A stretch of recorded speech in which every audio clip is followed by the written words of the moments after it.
Welcome to Rework, a podcast by 37 Signals about the better way to work and run your business. I'm Sean Hildner, and as always, I'm joined by 37 Signals co-founders and the authors of Rework, Jason Fried. How are you this morning? I'm doing great. How are you, Sean? Good. And David Heinemeier Hansen. How are you? Good. This week, we are talking about the chapter Illusions of Agreement, and it's all about removing levels of abstraction. And I think maybe we should start out with a primer of what the getting real method is. What does that mean when you say getting real? Getting real for us typically means, well, it can mean a few different things, but it mostly means let's look at something, right? So looking at something could be looking at a sketch. It could be building something and then looking at a prototype early. It's all about getting to something that we can look at so we're not imagining something. Because when you imagine something, we're naturally all going to imagine different things. Sometimes our imaginations are lined up, but oftentimes they're off enough or different enough that we think we are agreeing with one another about what the other person is talking about. But when you look at something together, like a sketch, a prototype, a mock-up of some sort, something like that, you go, oh, that. Now we all have a shared understanding of what we're talking about. So that's what that's all about. I think what's funny about this is that the illusion of agreement is not just between different people. It's even within a single person. You think you have an agreement with yourself about how something should be done. And then you see it in the flesh as a screen or something. And you go like, oh, actually, no. I was wrong on that one. I was just mistaken. And that's what often happens with kind of high level architect types in the technical realm or high-level conceptual designers on the design side. You lull yourself into thinking you have figured it out. That, hey, I have a plan here. I have a conceptual model of how it should work. I've written it down. I've spelled out the steps. And then you see it and you go like, well, I don't even agree with myself. I said that it was supposed to be like this. And in reality, that isn't what I want. And I think this is that fundamental truth that's been driving the agile software development movement for decades, is the idea that no one knows what they want until they see it, including the designers, This is why, in industrial design, car design, they spend so much money and time on clay models. Right? Like you have this CAD model of what the car is supposed to look, and you go like, oh, this looks great. And then you build the clay model and you go like, oh no, the proportions are off. I can tell now that this isn't the right design and we need nip tuck here and there. Having something real is what tells the truth.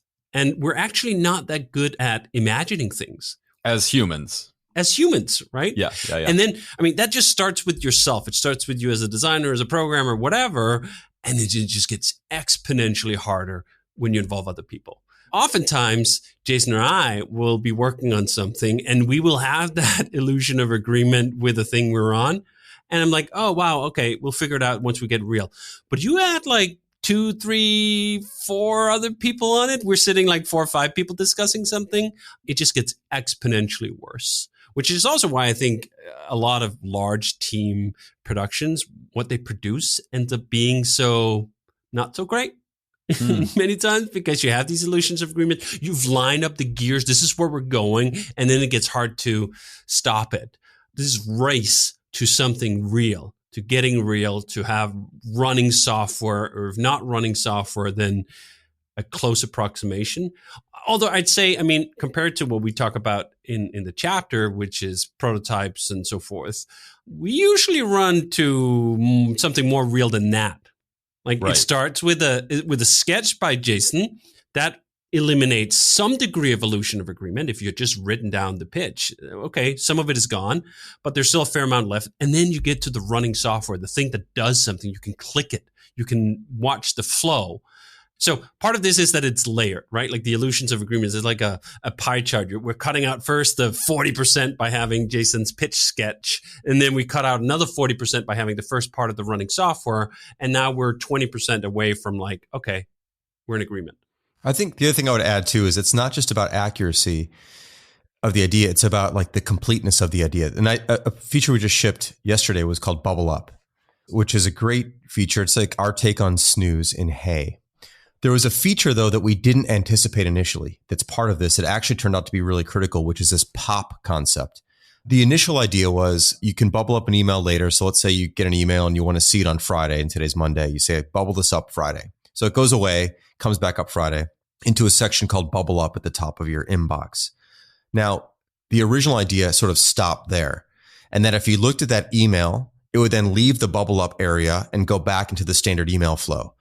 But after we began using this for literally 10 minutes, we go, this needs to stay there. It can't go away. I need this because it popped back up. I'm sort of interested in seeing what it is. So I click it.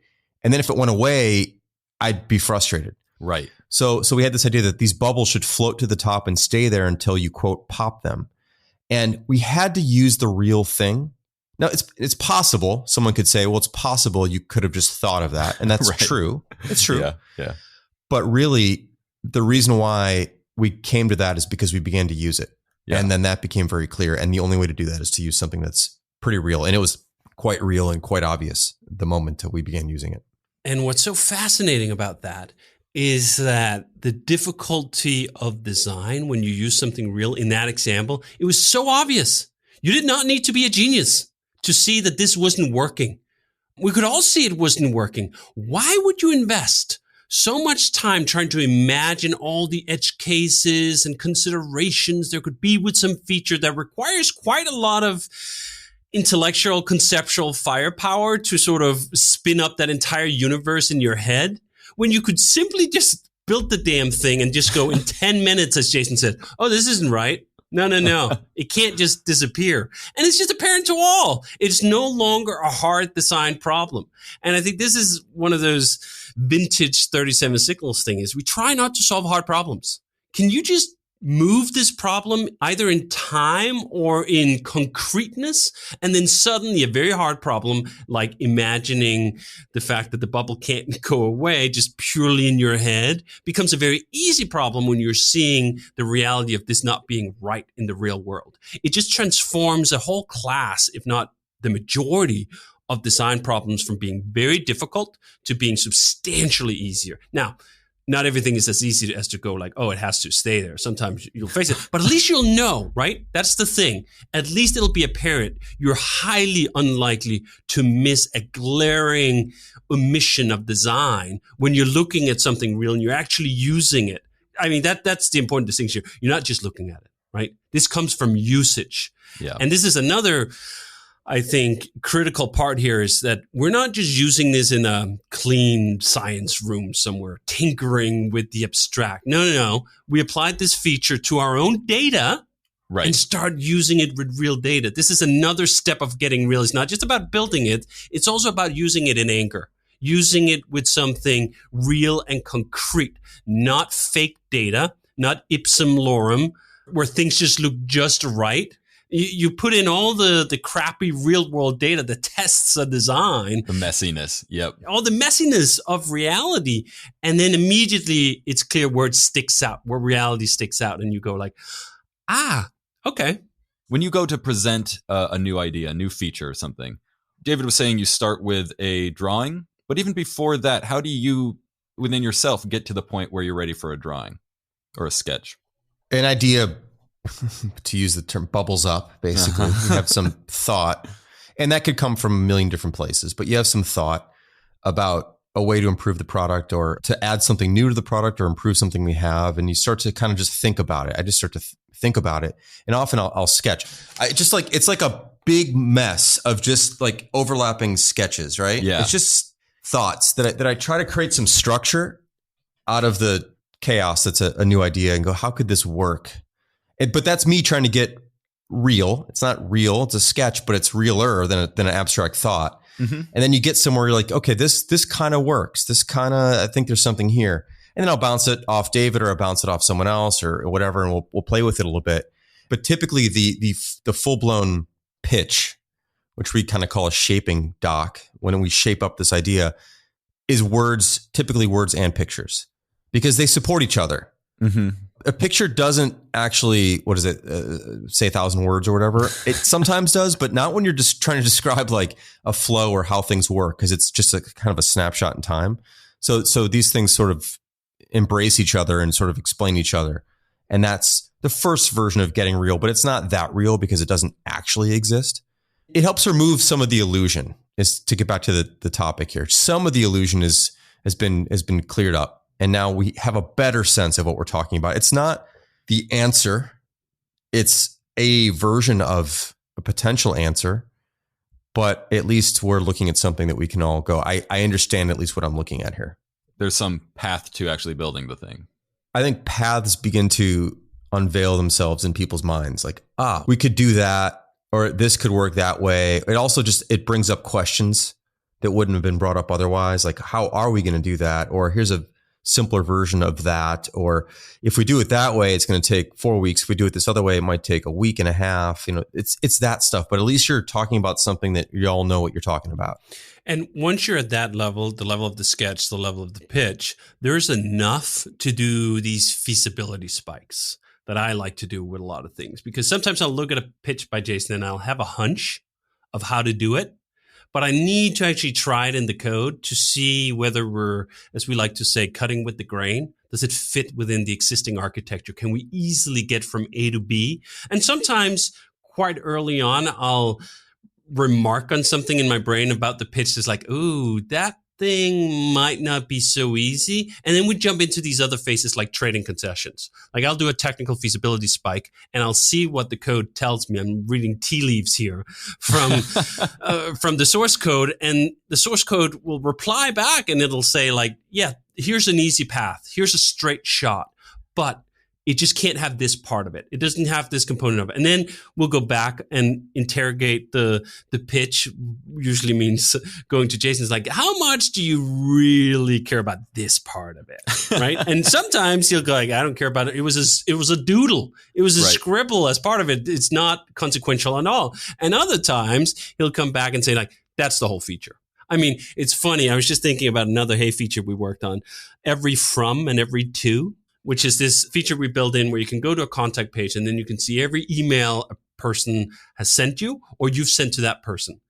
And there was a straight shot where that was simply on a topic basis, as we like to call it, like a thread basis, that there would just be one line item for each thread. And we could have done that in like half a day. And then the programmer working on it went back to Jason and was like, is this good enough? There's a straight shot here. And he's like, no. This would do absolutely nothing for us. This is not a useful implementation of this feature. And we had to go the long route, and it took 2 weeks. That's kind of like a good illustration of the fact that sometimes on the technical end, you don't have the full appreciation, even after reading a pitch, about what's truly important and not. And Jason might not even sit with it as he's doing the pitch of knowing what's truly important and not. But once you start building it and you see what comes back from it, it's like, oh, yeah. No, this doesn't work at all unless it have this. And on the contrary, we've had plenty of examples the other way around where we can cut something off that just feels like, or that in the pitch perhaps gets some attention, but it isn't a big deal. One we've really wrestled a lot with, and I find these to be the most interesting ones, was this participation types we just launched in Basecamp, where you can mark whether someone is working on something or whether they're just following it. And we were following up, like trying to rejig how we then do invitations. And there were this approach about how we do client side, like whether you can hide something for a client now. We wanted to expand the concept. And the code was telling us something very clearly, that there was a path here that would make it a straight shot, but it involved these trade-offs. And we weren't quite sure what we felt about these trade-offs. We went back and forth a bunch of times. And it literally was the difference between, okay, we can do this in a week, or like we can't do it at all this cycle. It's got to be something we do next cycle, and it's going to take 6 weeks because, as we also like to say, it requires digging up the concrete. We got to hammer away the concrete. So much of this, the illusions of agreement, is also sometimes the illusions of agreement with the computer. The illusions of the agreement with the source code. Like, well, I think this is easy to do. Like, this should be straight shot. And then you get more and more concrete and you go like, oh, no, actually not at all. This is very difficult. And it's funny, too, because I see it from Jason's perspective often. Like, he'll put out a pitch, and something that just on paper or in the sketch seems trivial turns out to be like, okay, that's actually totally really hard to do because of all these reasons, complicated reasons. And other times Disney will present something. This is like a 4-weeker, and I'm like, yeah, I could finish that in an afternoon. Just because that's just the nature of the materials. Right, right. Which is just what makes this whole thing so fun, and getting real so fun is that we're not engaging in these fantasies. The reality of hitting the materials straight on and working with the materials, not working in the abstract. One of the great historical ways of doing this wrong was back in the days of the Photoshop cutouts, right? Like a designer back in the early 2000s was someone who sat in Photoshop and pixel perfected a design of what a web page should supposed to look like. And then it just said like, hey, cut this out, right? Could not be further abstracted from the materials of the web.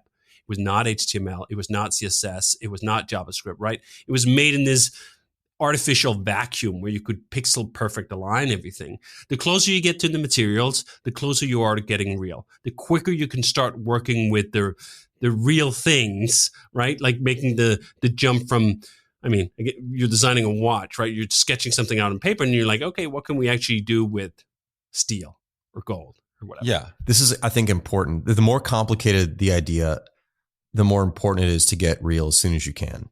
You can spend months thinking about something, or you can spend like a couple weeks and then spend those months that you would have spent thinking, building the thing and having far better answers in the end. An example of this, and I'll give a little bit of something away, is that we're working on a sort of our take on Kanban in Basecamp right now. And this is a feature that we worked on this cycle, and we're going to work on it a bit more. We got a lot of it pretty close, but there's a lot of things that as you start using it, you realize that certain concepts didn't work or other concepts really work or things need to be tweaked. There's no way to get to those answers unless you use the thing. Yeah. Again, we could have tried to aim for perfection in the idea and covered we talked a bit about this already, but covered every edge case, or not even edge cases, but just covered every use case abstractly. And the chances of hitting that 100% are very low, and probably even hitting it 80% are very low. You've got to get in there and build the thing. And so we learned a lot over the last 6 weeks, and we're really damn close now. But we need to use it some more and make a few more adjustments. We're going to use it for real this next cycle internally before we release it to customers, whenever it's done after that. So anyway, it's just one of those things where it's a big new concept for Basecamp. It touches a lot of different things. There's some brand new interactions in it. And we had to use it. You have to use it to know where to go with it. I'd also say building is just more fun. Building is more fun than thinking. Than guessing, right? And thinking is overrated. As we've said, like you can drastically reduce the amount of damn horsepower you need in your head if you just start building. And building is just fun. It's fun to take something that is sort of not really there and getting it out. I think a parallel, at least for me, is that I'll have these thoughts in my head about what I think about something, and then I'll try to write about it. And that translation, the getting real part of taking a concept in my head and committing it to paragraphs is a way of getting real with that idea. And oftentimes I'll change my damn mind in the process of trying to explain, first of all, to myself what I really think about something. And we have this happen over and over again when we build products too. We set out with one thing, we set out with one idea, and we start building. And then the obviously right thing, the obviously better thing emerges through the process of building. And this is why building is just better. It's more fun. You should race to building, spend less time thinking. Now, part of that is that this only works if building is cheap, if it's fast. If you work in a domain where like building is literally like skyscrapers and it's going to take 5 years until you get the feedback on your idea, okay, different domain. We work with the web. The web has this amazing feedback loop and cycle where we can stick 2 people on an idea, 1 person on an idea, figuring out, does it work, does it not work? And we get results back right away. Well, I think that's a great place to stop. We do have a question from a listener. This one was emailed in by Tom. It's mostly for David, but Tom writes, I noticed in the rework book, you frame code review as optional in the part where you talk about edge case QA findings, etc. Could you please tell me a little bit about this policy, where it came from, and how it fits into your development cycle. It's funny, we were just talking about this internally, not just in terms of code review, but in terms of QA in general. Like, how do you did we talk about this in the last one? We talked about QA briefly last time. Yeah. So this is like a version of that my barometer is that skilled people have a good internal sort of gauge for confidence. Is this good or is it not good? Is this worthy of a large process or is it not worthy of a large process? Mm-hmm. And code review has some aspects of process to it that is not always worth it. If you're new and you don't know your way around a code base, for example, you should absolutely get a code review. If you've been working on this thing for 5 years and it's a small thing, you may not need a code review. Now, the code review always has the opportunity of finding something, right? But that doesn't mean it's worth it. Right. Because the criticality of what you're working on right now might be, as we talked about last time, rather low. So running the risks of just pushing something out might very well just be the right thing to do. Now, code reviews have other benefits because they're teaching platforms, essentially, in both directions. Sometimes I love actually getting a code review from someone who hasn't been here for this long. They're not reviewing me because they're the more senior person. They're reviewing it because they're actually the more junior person. And it's an opportunity to spell out the assumptions that are implicit in the work that we do. Why did you do this way? Exactly, right. What did you do this decision? Or it would appear that it would be easier to do this. And then there's a reason for why we're not doing that way. And sometimes there's not a reason. And you're just like, oh, yeah, you're totally right. And let's change it around. So I really like code reviews. I'd actually say it's my favorite form of mentoring when it comes to programming, because it is so concrete. It's almost like straight injections into your vein in terms of lessons. Like, it's not this abstract thing that goes through some sort of filter. It's being shot straight in because it's a review of actual work. You don't have to translate like high-minded concepts about cohesion or whatever into something. I'm pointing out, here's not a piece of code. Here's a line, or here's a character that could be different, and this is why. So it has that really concrete character that makes these lessons come alive in a way that when you embrace that, you allow people to level up quite quickly. I've worked with a bunch of programmers at Basecamp where I've seen that transition of, hey, we start doing some code reviews, and I'll do like 5 with a person.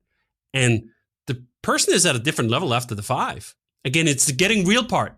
Right? Like, we're not talking about the abstract notions here. This is apprenticeship forms of mentoring, not conceptual forms of mentoring. This is like, hey, look at this piece of wood. This is how we cut it. You see how you hit the knot here, the grain? This is how you actually, if you twist it in the machine like this, and the student will go like, oh, yeah. Okay. And then next time you don't review that part because they figured it out. We do the same thing on the design side. This reminds me, I want to do some more live stream design reviews. Yeah. Because we had one last week. We're working on this revamp way to invite people to Basecamp. And it was this really juicy hour of just finding the way to do something. And I wish we'd recorded it. I mean, it was just instructive, you know? But basically we look at things together. We riff on, a lot of it is riffing on words. Like, what does this mean? Like, what does this say? How could we say this, you know, in a way that's clearer, that's more obvious, that doesn't provoke more questions? Or there might be a flow where there's, you know, a few steps, and can we condense this? Or what's the difference between this and that? And how do you know this is going to happen when you do that? There's a lot of that kind of stuff going on, but I'll try to get into live streaming some of these things. This just reminds me that we should be showing more of our process live. I just think it's really valuable, and even just for us too, and for new employees, but also for the public who's working on similar things too. You know, you don't really get to see what it's really like. I was talking to, we just hired someone to help with product strategy. And he was remarking how he likes to read these sort of write-ups. Companies put together these write-ups. Yeah, we talked about this a little bit last week. You said they were bullshit. Well, it's just like this is all coming around, because it's more like the real work is kind of, as I talked about, kind of messy, and it all relates to that. So it's just fun to look at the real stuff. So anyway, yeah. Well, perfect. I think that's a great place to stop. Thank you, Tom. If any of you out there have questions for Jason or David, you can call and leave a voicemail at 708-628-7850, or better yet, record a voice memo on your phone and email it to hello@rework.fm. You can also just write in for me to read your question, but I don't think anyone needs to hear my voice any more than necessary. Okay, next week we're talking about reasons for giving up. But for now, I want to say thank you to Jason Fried. Thanks, Sean. And thank you, David Heinemeier Hansen. Thanks, man. We'll see you next week. Adios.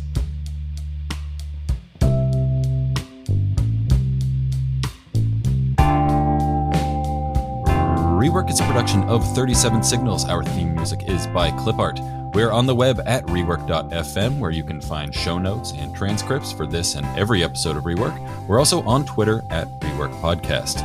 If you're following along with the book, next week we'll be discussing the chapter Reasons to Quit.